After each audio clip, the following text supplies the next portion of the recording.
Let me start off by saying that I'm not particularly religious. If you ask me if I believed in God, I'd probably just shrug, grunt out a few words about being on the fence about it, and continue with my day.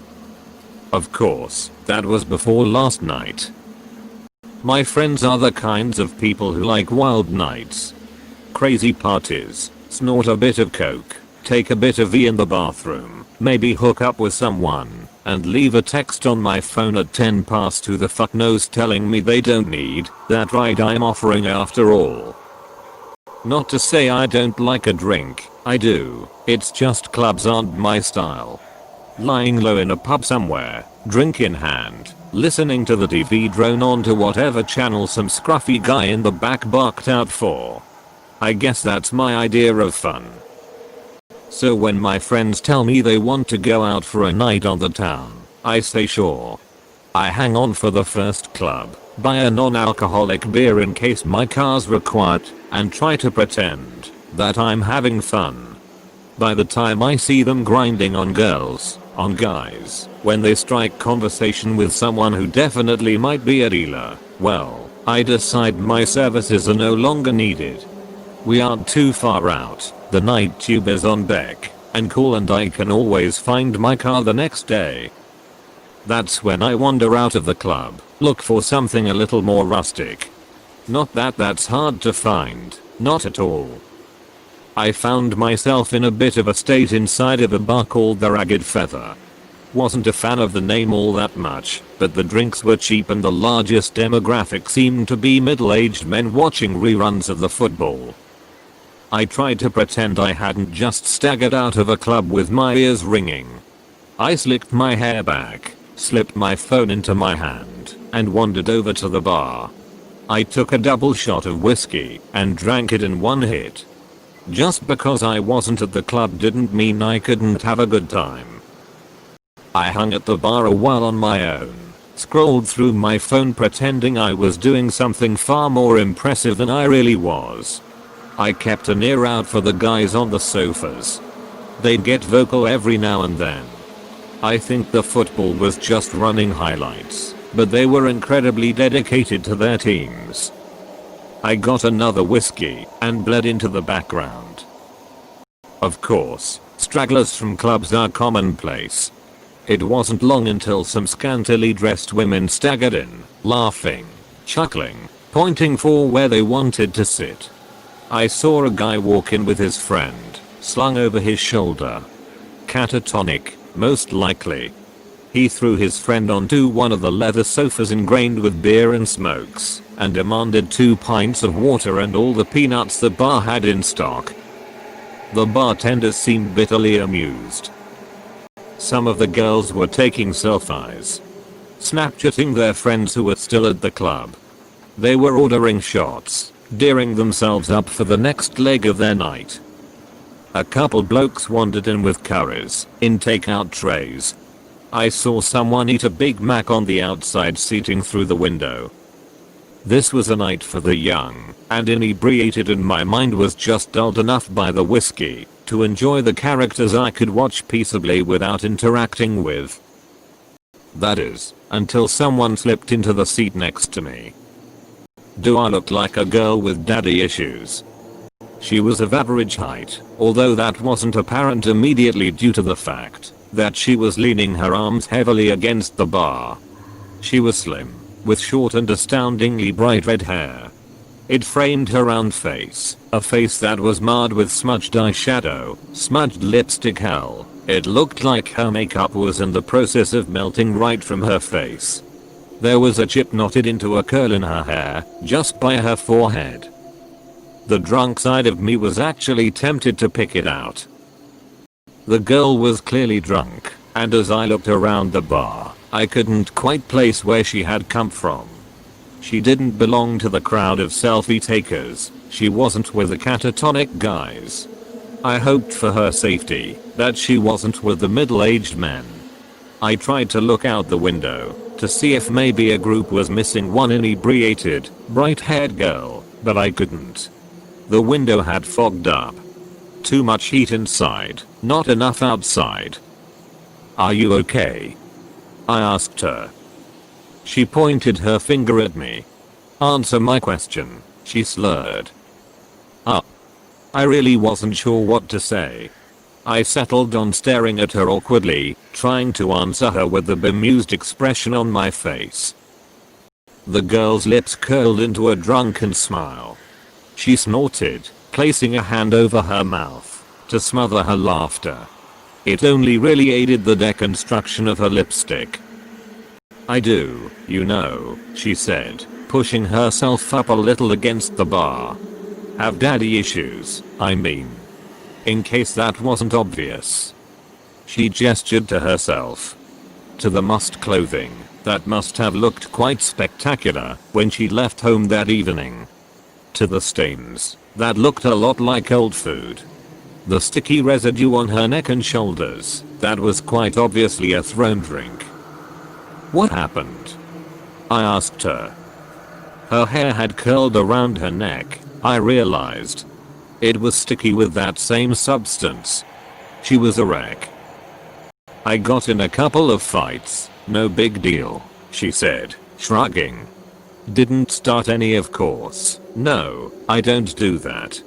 But my father." "Your dad did this to you?" She smiled brightly. "In a way." "Do you need me to call someone?" I already had my phone in my hand. The girl looked like she was probably in her early 20s, but that didn't mean she couldn't have been suffering from some kind of paternal abuse. The only number one knew off the bat was childline, which wasn't quite appropriate. The police.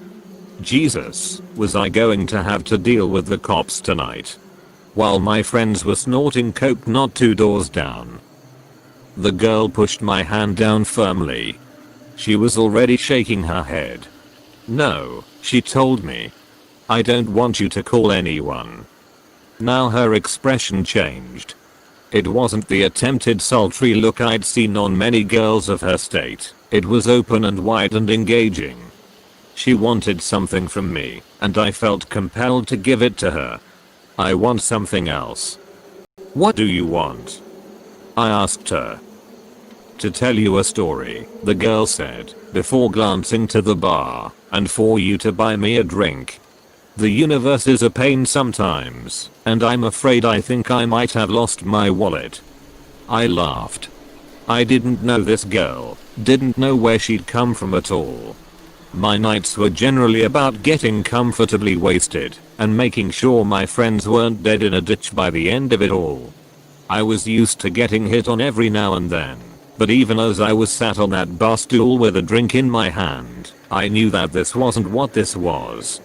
This girl had no intention of getting into my pants. All she wanted was to talk. I guess I was okay with that. "What's your poison?" I asked her. Her lips quirked. "A pletony." The bar offered a very limited cocktail menu, but by some miracle I was able to order her an a pletony from the list. I ordered a sea idea to go with it, suddenly a little too aware of where this night could go. I'd unthinkingly supplied this liquored up stranger with even more alcohol, and she had clearly had a rough night of it. A part of my old instinct came back, the same instinct that had me texting my friends every few hours to make sure they hadn't wandered off to somewhere dangerous beyond the club. With no one but the bartender aware of our existence on these stools, I realized that I was suddenly responsible for this very drunk stranger. The girl coddled her drink, running her finger delicately over the rim of the muggy martini glass. "This takes me back," the girl said amiably. She looked at me suddenly, her green eyes startling. "You know what this was called originally?" She smirked before I could answer. "An Adam's apple martini." I snorted. "Yeah, I think I've heard that before." "Of course, it wasn't actually an apple," she continued, eyes moving back to her glass. "The texts translated that part wrongly, mostly because you people don't have a word for it anymore. The fruit was incredibly exotic, and, to be honest, it doesn't exist in this realm of existence. Only Eden." She laughed dreamily. and Eden's long gone. I stared at her. Are you okay? It was more honest than the last time I'd asked her.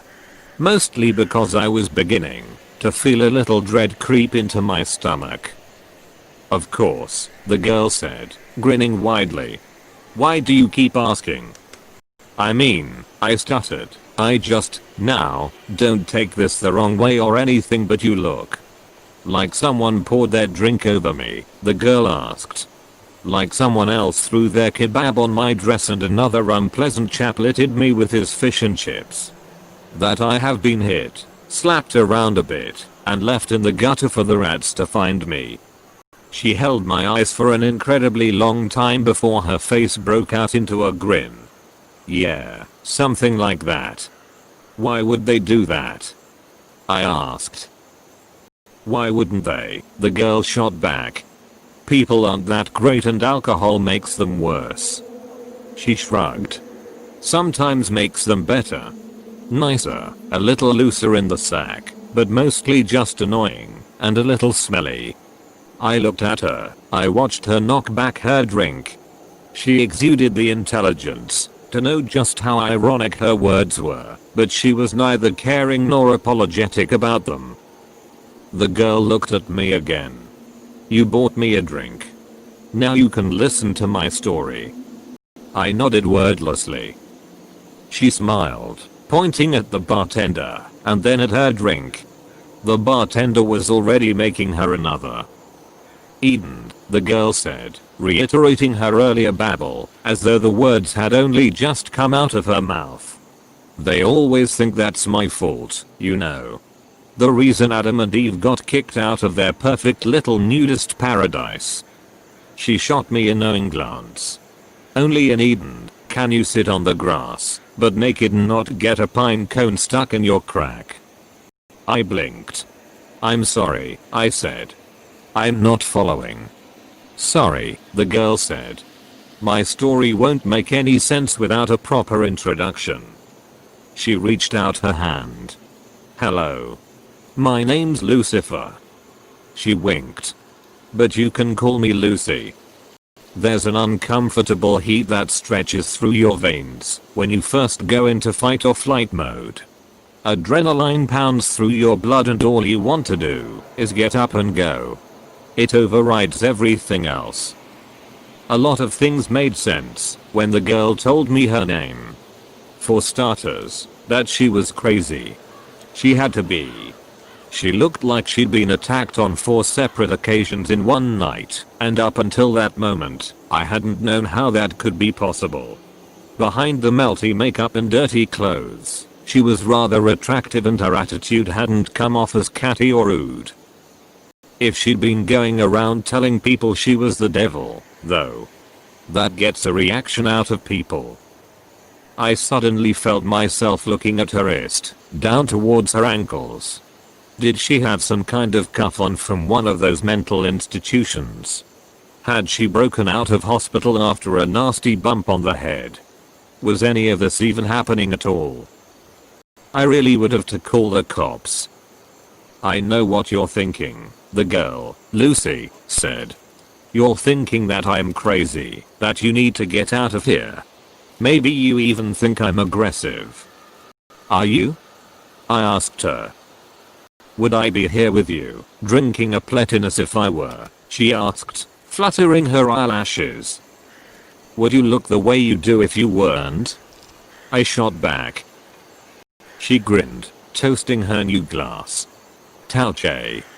Unthinkingly, I clinked my sea idea against it. Then I frowned. She chuckled, leaning closer. Let's have a little wager, she said. Let me tell you my story, and, if you believe me when I'm done, you can't go about trying to get me locked away somewhere. I stared at her. If I ended up believing you, then why would I do that? She smirked, sipping her drink. You'd be surprised what people do when they believe you're the devil. And you do this often? I asked. Tell people you're Satan. She snorted into her drink. Not as often as I should.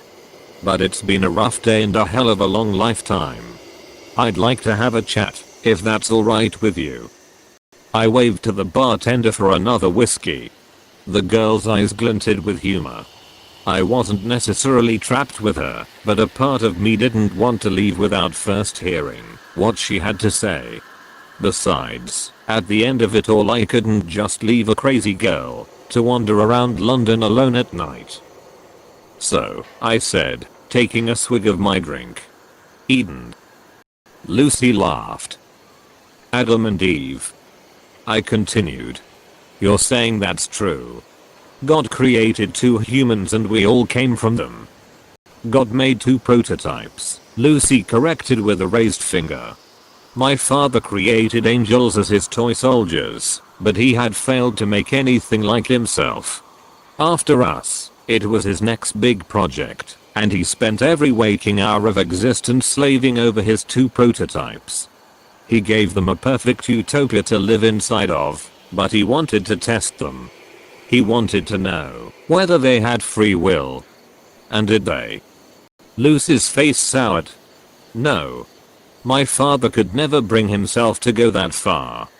He tempted them with the idea of knowledge beyond their understanding, and told them exactly what they could do to claim it as their own. But to be able to create a being that could go against his law.